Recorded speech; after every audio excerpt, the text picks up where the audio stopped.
నమస్తే welcome to D news ముందుగా headlines Shri Durga Malleswara స్వామివార్ల దేవస్థానం ఆధ్వర్యంలో 24-25వ తేదీల్లో తుమ్మలపల్లి కళాక్షేత్రం నందు ప్రముఖ ఆధ్యాత్మిక ప్రవచనకర్త బ్రహ్మశ్రీ చాగంటి కోటేశ్వరరావుచే శ్రీమాత వైభవ ప్రవచనం.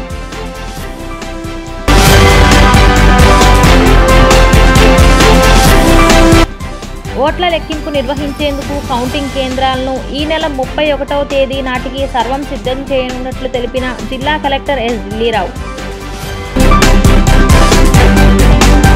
ముస్లిం సోదర సోదరీమణులు హజ్ యాత్ర సందర్భంగా కేసరపల్లిలోని మసీదులో ప్రత్యేక ఏర్పాట్లు.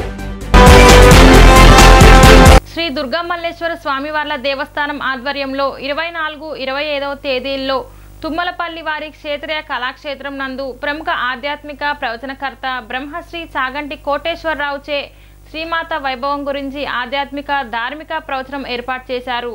ఈ సందర్భంగా బ్రహ్మశ్రీ చాగంటి కోటేశ్వరరావుకి ఆలయ కార్యనిర్వహణాధికారి కెఎస్ రామారావు మంగళ వాయిద్యాల నడుమ ఆలయ మర్యాదలతో వీరికి స్వాగతం పలికారు. అనంతరం మంగళ వాయిద్యములు, ఆలయ వేద పండితుల మంత్రోచ్చారాల నడుమ బ్రహ్మశ్రీ చాగంటి కోటేశ్వరరావు దంపతులు వారి జ్యోతి ప్రజ్వలన చేయగా ఆలయ వైదిక సిబ్బంది కనకదుర్గ అమ్మవారికి పూజలు జరిపారు. అనంతరం చాగంటి వారు వేదికపై ఆసీనులయ్యారు. అనంతరం ఆలయ ఈవో చాగంటి వారి గొప్పతనము పద్య రూపంలో వివరించి చాగంటి వారిని ప్రవచన కార్యక్రమను ప్రారంభించవలసిందిగా కోరగా చాగంటి వారు కార్యక్రమను ప్రారంభించి శ్రీమాత వైభవం గురించి వారి అద్వితీయమైన ప్రవచనం ఇచ్చారు. ఈ కార్యక్రమంకు భక్తులు పెద్ద సంఖ్యలో విచ్చేసి ప్రత్యక్షంగా వీక్షించారు. మరియు ఇక్కడికి రాలేని వారి కోసం దేవస్థానం వారు యూట్యూబ్లో కనకదుర్గ టీవీ అనే యూట్యూబ్ ఛానల్ ద్వారా లైవ్ను ఏర్పాటు చేయడమైనది. పెద్ద సంఖ్యలో భక్తులు ఈ అవకాశాన్ని వినియోగించుకున్నారు. ఈ కార్యక్రమంకు గౌరవ హైకోర్టు న్యాయమూర్తులు జస్టిస్ శ్రీనివాస్, జస్టిస్ జ్యోతిర్మయి, దేవాదాయ శాఖ కమిషనర్ ఎస్ సత్యనారాయణ దంపతులు, దేవాదాయ శాఖ జాయింట్ కమిషనర్ ఆజాద్ మరియు పలువురు ప్రముఖులు విచ్చేశారు. మొదటి రోజు కార్యక్రమం ముగిసిన అనంతరం చాగంటి వారికి పండ్లు అందజేసి సన్మానించారు.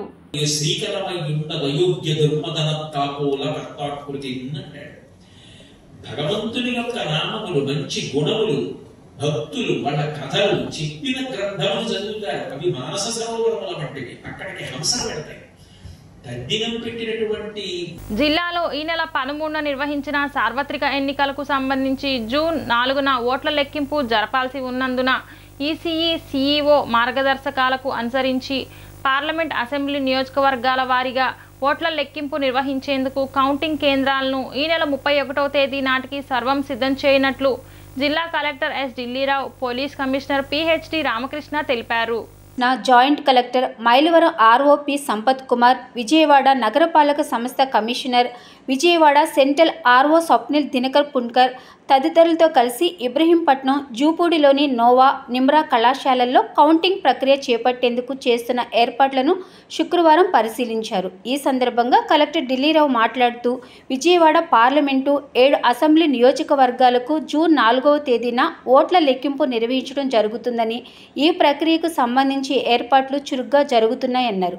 పనులను మరింత వేగవంతం చేసి ఈ నెల 31 నాటికి కౌంటింగ్ కేంద్రాల్లో 100% పనులు పూర్తి చేయనున్నట్లు తెలిపారు. కౌంటింగ్ ప్రక్రియను సజావుగా నిర్వహించేందుకు ఈసీఐ మార్గదర్శకాలకు అనుగుణంగా కౌంటింగ్ కేంద్రాల్లో అన్ని వసతులతో ఏర్పాట్లు చేస్తున్నట్లు వెల్లడించారు.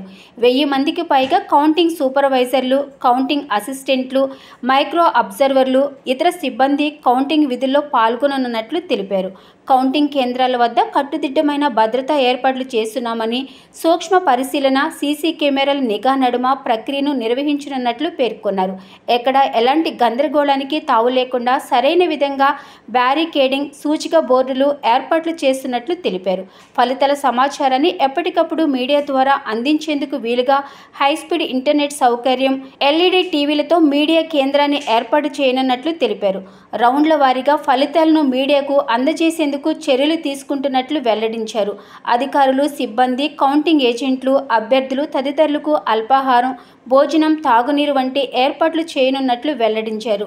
కౌంటింగ్ కేంద్రాల్లోకి నిబంధనల మేరకు మొబైల్ ఫోన్లకు అనుమతి లేనందున నియోజకవర్గాల వారీగా మొబైల్ ఫోన్లను భద్రపరిచేందుకు ప్రత్యేక కౌంటర్లను ఏర్పాటు చేసినట్లు తెలిపారు. స్ట్రాంగ్ రూముల నుంచి ఓట్ల లెక్కింపు కేంద్రాలకు ఈవీఎంలను తీసుకెళ్లేందుకు సిబ్బంది, అధికారులకు ఒకవైపు, అభ్యర్థులు, ఏజెంట్లు, కౌంటింగ్ ఏజెంట్లకు మరోవైపు వేర్వేరు మార్గాలను ఏర్పాటు చేసినట్లు వివరించారు. అదేవిధంగా పోస్టల్ బ్యాలెట్లను లెక్కించేందుకు ప్రత్యేక ఏర్పాట్లు చేసినట్లు కలెక్టర్ ఢిల్లీరావు తెలిపారు. కౌంటింగ్ కేంద్రాల వద్ద 3 అంచెల భద్రతా విధానాన్ని అమలు చేస్తున్నామని, పాస్లు, గుర్తింపు కార్డులు కలిగిన వారిని మాత్రమే కౌంటింగ్ కేంద్రాల ఆవరణలోనికి అనుమతించడం జరుగుతుందన్నారు.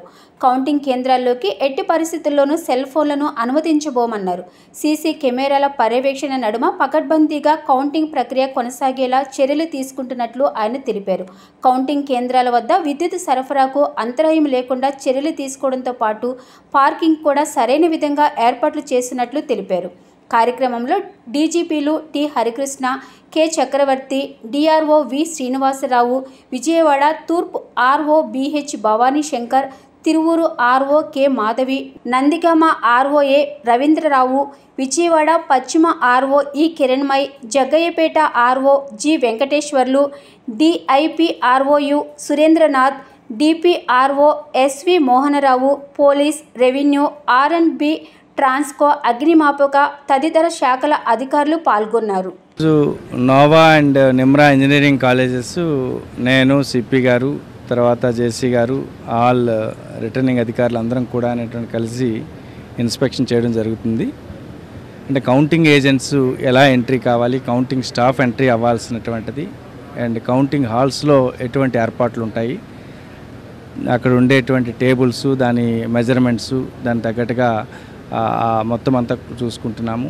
మీడియాకి సంబంధించినటువంటిది సెపరేట్గా ఎక్కడ కూర్చోబెట్టించాలి, and candidates and election agents కూడా వాళ్ళని ఏ విధంగా కూర్చోబెట్టించాలి, వాళ్ళకి కావాల్సినటువంటి ఏర్పాట్లు ఎలా ఉండాలి, స్టాఫ్కి కావాల్సినటువంటి మిగిలినటువంటి ఏర్పాట్లు, పార్కింగ్కి సంబంధించినటువంటి ఏర్పాట్లు. ఎందుకంటే ఆ రోజు కౌంటింగ్ స్టాఫ్ కానీ కౌంటింగ్ ఏజెంట్స్ కానీ మొబైల్స్ తీసుకురాకూడదు కాబట్టి ఆ మొబైల్స్ తగ్గట్టుగా ఎటువంటి ప్లాన్ చేసుకోవాలి, ఇదంతా కూడా కొద్దిగా అంటే డీటెయిలింగ్కి వెళ్ళి మైన్యూట్ లెవెల్లో అలా చేయడానికి అన్నట్టుగా ఈరోజు మొత్తం అంతా ఇన్స్పెక్షన్ పెట్టుకున్నాం. సుమారుగా ఒక 50% అనేటువంటి అయింది.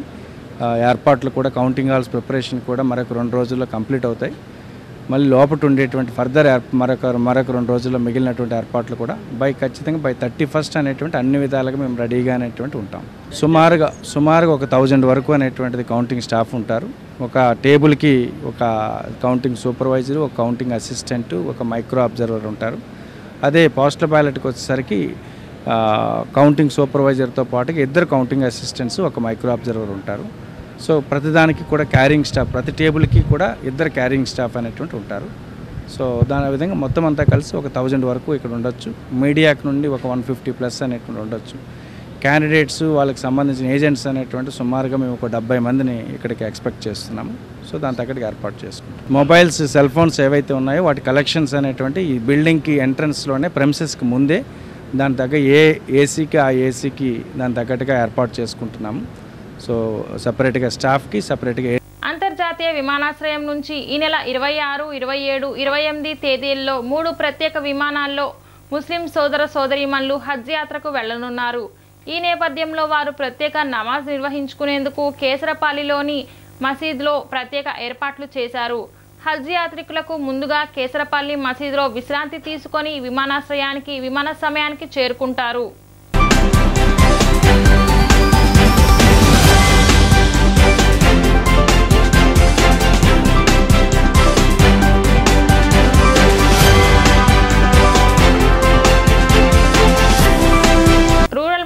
సీతారాంపురంలోని లాల్ బహదూర్ వీధిలో తండ్రికి కుమార్తె తలకొరివి పెట్టిన ఘటన శుక్రవారం చోటు చేసుకుంది.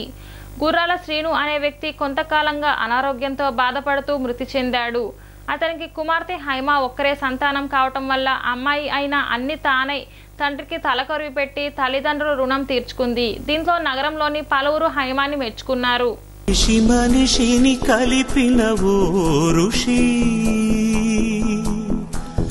భువిని చరితని నిలిపెను నీ కృషి మహాశయా విధి పగై తరిమెనా మహోష్ణమై రుధిరమే మరిగెనా. వైసీపీ సీనియర్ నేత కడియాల బుచ్చిబాబు గారికి జన్మదిన వేడుకలు భారతీనగర్లో ఘనంగా జరిగాయి. వైసీపీ కార్పొరేటర్లు, అధిక సంఖ్యలో కార్యకర్తలు, పలువురు ప్రముఖులు సమక్షంలో ఈ వేడుకలు అట్టహాసంగా జరిగాయి. ఈ సందర్భంగా బుచ్చిబాబు గారికి జన్మదిన శుభాకాంక్షలు తెలిపారు. భారతీనగర్లో వైసీపీ కార్పొరేటర్లు, కార్యకర్తలు, ప్రముఖులు తదితరుల సమక్షంలో కడియాల బుచ్చిబాబు గారి జన్మదినోత్సవ వేడుకలు ఘనంగా జరిగాయి. కార్యకర్తలు, అభిమానులు ఏర్పాటు చేసిన భారీ కేకులను కడియాల బుచ్చిబాబు కట్ చేశారు.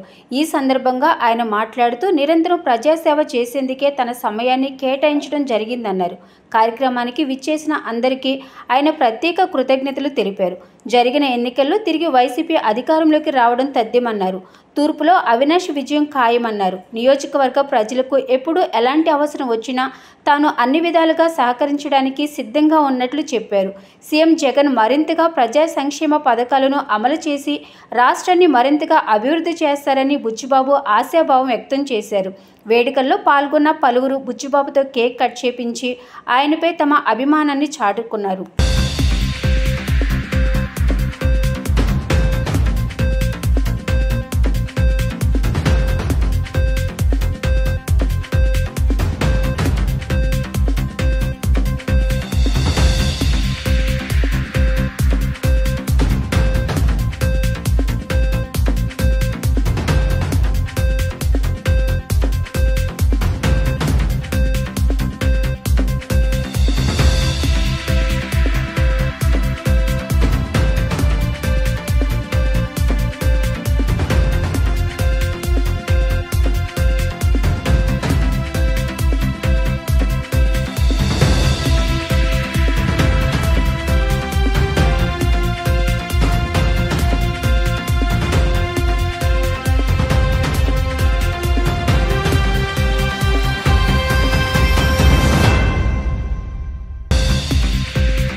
ఈరోజున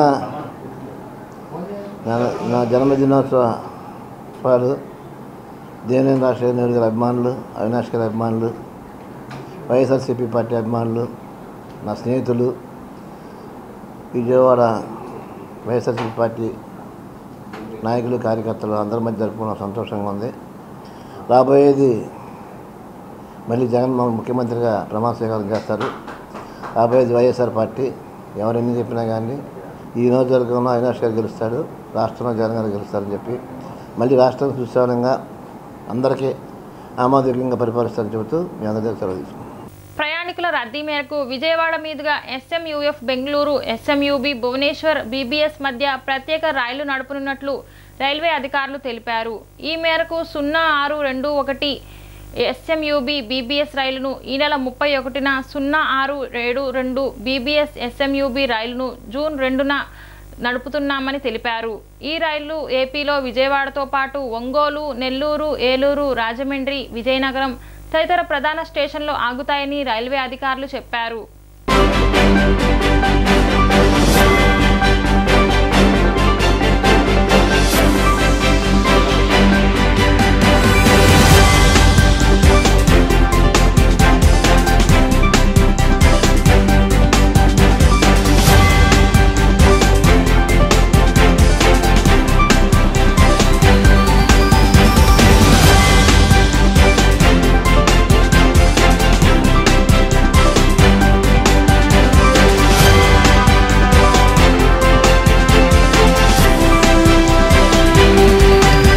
ఎన్నికల అనంతరం సెంట్రల్ నియోజకవర్గంలోని 30వ డివిజన్లో పర్యటిస్తూ ప్రజా సమస్యలు తెలుసుకున్నారు సెంట్రల్ నియోజకవర్గ సిపిఎం అభ్యర్థి సిహెచ్ బాబురావు. ఇంటింటికి వెళ్లి వేసవిలో ఎదుర్కొంటున్న ప్రజా సమస్యలను తెలుసుకున్న ఆయన ఈ సందర్భంగా మీడియాతో మాట్లాడుతూ ఈ ఎన్నికల్లో నోట్ల రాజకీయాలకు ఓట్లు నలిగిపోయాయని ఆవేదన వ్యక్తం చేశారు. రాష్ట్రంలోని రాజకీయ పార్టీలు ఓటర్ను డబ్బుతో కొని ప్రజాస్వామ్య వ్యవస్థను అపహాస్యం చేస్తున్నాయని మండిపడ్డారు. ఎన్నికల కోడ్ పేరుతో అభివృద్ధి కార్యక్రమాలు, సంక్షేమ పథకాలు, ప్రజా సమస్యలు పరిష్కరించకుండా అధికారులు నిలిపివేయటాన్ని తప్పుపట్టారు. ఎన్నికలలో నోట్ల రాజకీయాలకు ఓట్లు నలిగిపోయాయని ఆవేదన వ్యక్తం చేశారు. రాష్ట్రంలోని ప్రధాన రాజకీయ పార్టీలు ఓటర్ను డబ్బుతో కొని ప్రజాస్వామ్య వ్యవస్థను అపహాస్యం చేస్తున్నాయని మండిపడ్డారు. ఎన్నికల కోడ్ పేరుతో అభివృద్ధి కార్యక్రమాలు, సంక్షేమ పథకాలు, ప్రజా సమస్యలు పరిష్కరించకుండా అధికారులు నిలిపివేయటాన్ని తప్పుపట్టారు.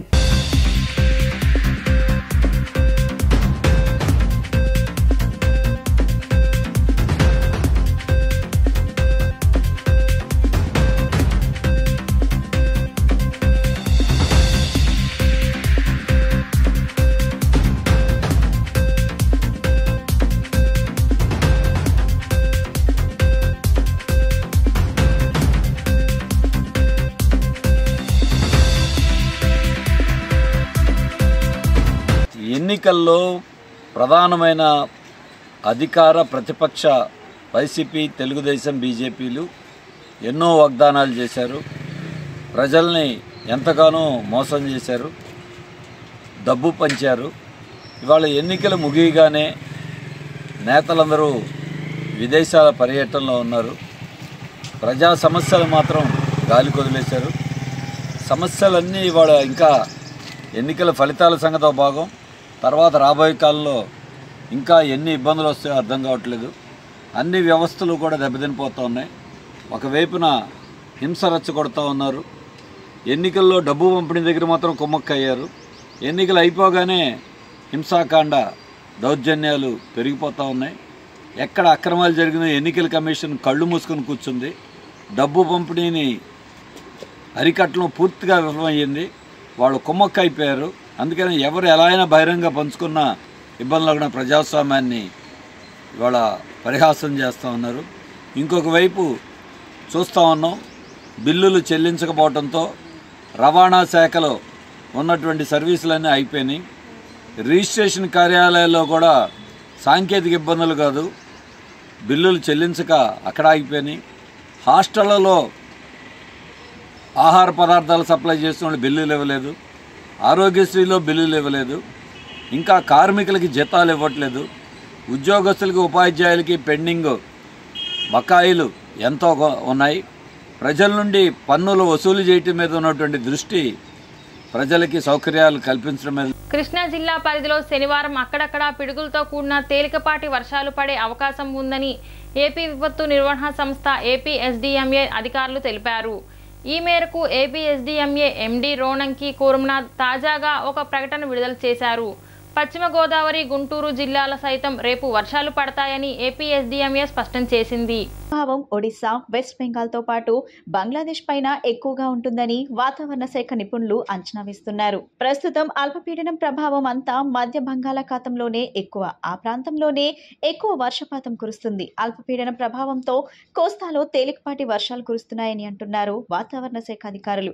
అల్పపీడన ప్రభావంతో ఆంధ్రప్రదేశ్లో 3 రోజుల పాటు అక్కడక్కడ వర్షాలు పడతాయని వాతావరణ శాఖ చెబుతుంది. ఉపరితల ఆవర్తన ప్రభావంతో కేరళ, తమిళనాడు పరిసరాల్లో విస్తారంగా వర్షాలు కురుస్తున్నాయి. రానున్న 2-3 రోజుల వరకు వర్షాలు కొనసాగుతాయని నిపుణులు చెబుతున్నారు. మే 31న కేరళలో నైరుతి రుతుపవనాలు ప్రవేశిస్తాయని వాతావరణ శాఖ చెబుతుంది. అయితే కొందరు నిపుణులు ఒకరోజు ముందు అంటే 30వ తేదీన రుతుపవనాలు కేరళలోకి వస్తాయని అంచనా వేస్తున్నారు.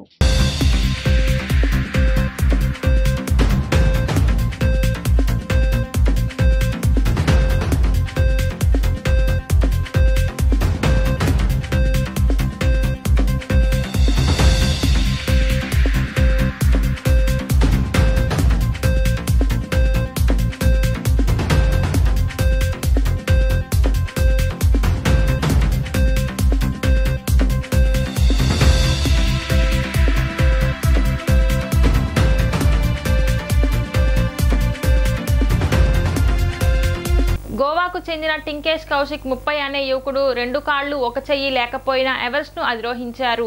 ఈ ఘనత సాధించి ప్రపంచంలోనే తొలి ట్రిపుల్ ఎంప్యూటీ వ్యక్తిగా రికార్డు నెలకొల్పారు. 9 ఏళ్ల వయసులో కరెంట్ షాక్ వల్ల అతను కాళ్లు 1 చెయ్యి కోల్పోయారు. ప్రస్తుతం కృత్రిమ అవయవాలను వాడుతున్నారు. ఈ జర్నీలో తాను ఎన్నో సవాళ్లను ఎదుర్కొన్నారని, మనోబలంతోనే ఈ ఫిట్ సాధించగలిగానని కౌశిక్ తెలిపారు.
ఎన్నికల ఫలితాలు వెలువడే వరకు కోడ్ నిబంధనలు అమల్లో ఉంటాయని, ప్రజలు పోలీసులతో సహకరించాలని వెస్ట్ ఏసీపీ మురళీకృష్ణారెడ్డి పేర్కొన్నారు.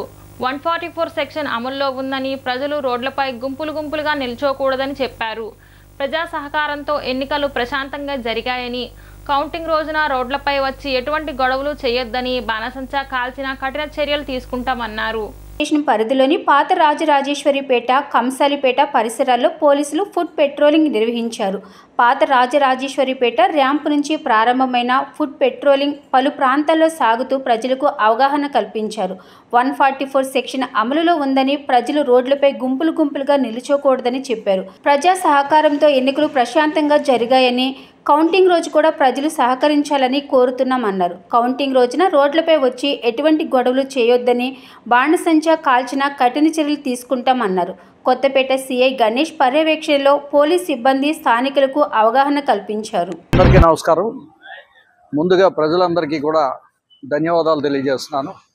ఎందుకంటే ఎన్నికలు ప్రశాంతంగా ముగిసేటందుకు గాను ప్రజలందరూ కూడా చక్కగా సహకరించారు. అందువల్లనే ప్రశాంతంగా ముగిసినాయి. కానీ జూన్ 4వ తారీఖున ఎన్నికల కౌంటింగ్ కూడా ఉంది. ఆ కౌంటింగ్ సందర్భంగా ప్రజలు ఎవరో కూడా ఎటువంటి గొడవల్లోనూ తలదూర్చొద్దని, ఊరికే అనవసరంగా రోడ్ల మీదకి వచ్చి అలర్ట్ చేయడం అది చేయరాదని సెక్షన్ 144 సెక్షన్ కూడా అమల్లో ఉంది. మనకి ఎలక్షన్ కమిషన్ కూడా 6వ తారీఖు వరకు కూడా మనకి ఈ ఊరేగింపులు కానీ సభలో సమావేశాలు నిర్వహించడం కానీ ఇటువంటి ఏమి కూడా చేయరాదని ఉత్తర్వులు వేయటం జరిగింది. మా సిపి గారి ఆదేశాల మేరకు ఈ మొత్తం సమస్యాత్మక ప్రాంతాలన్నింటిలోనూ కూడా ఈ పోలీసులందరినీ కూడా మార్చి నిర్వహించడం జరుగుతుంది. అదే రకంగా ఈరోజు కూడా ఓల్డ్ ఆర్ఆర్పేటలో కూడా మార్చి నిర్వహించాం పోలీసులతో.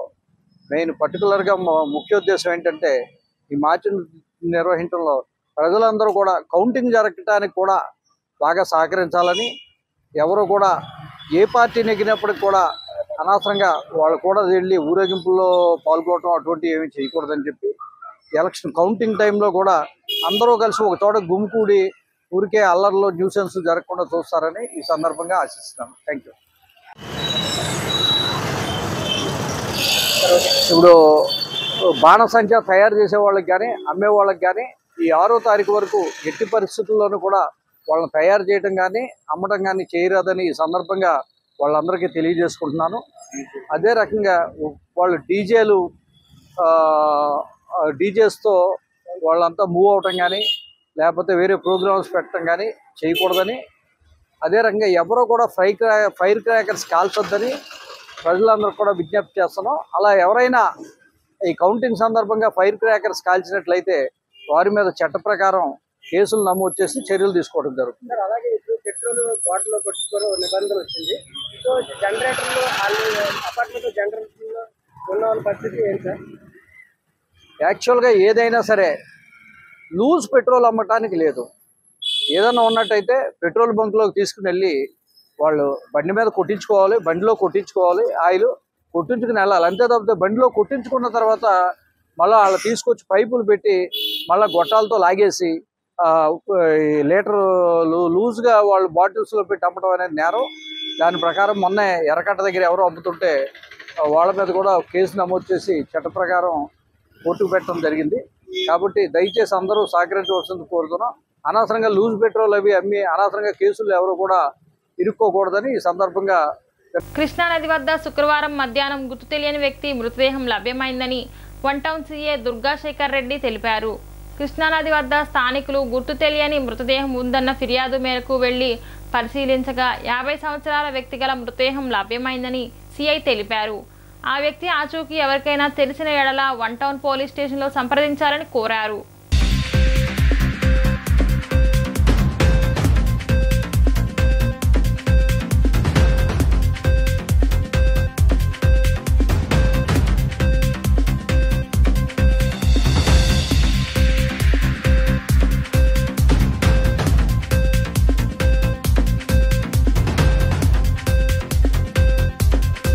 బులెటిన్ ముగించే ముందు ముఖ్యాంశాలు మరొకసారి.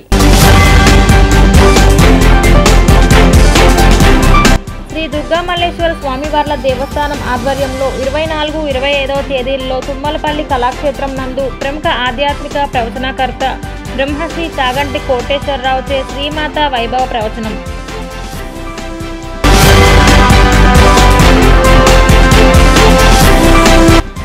ఓట్ల లెక్కింపు నిర్వహించేందుకు కౌంటింగ్ కేంద్రాలను ఈ నెల 31వ తేదీ నాటికి సర్వం సిద్ధం చేయనున్నట్లు తెలిపిన జిల్లా కలెక్టర్ ఎస్ ఢిల్లీరావు.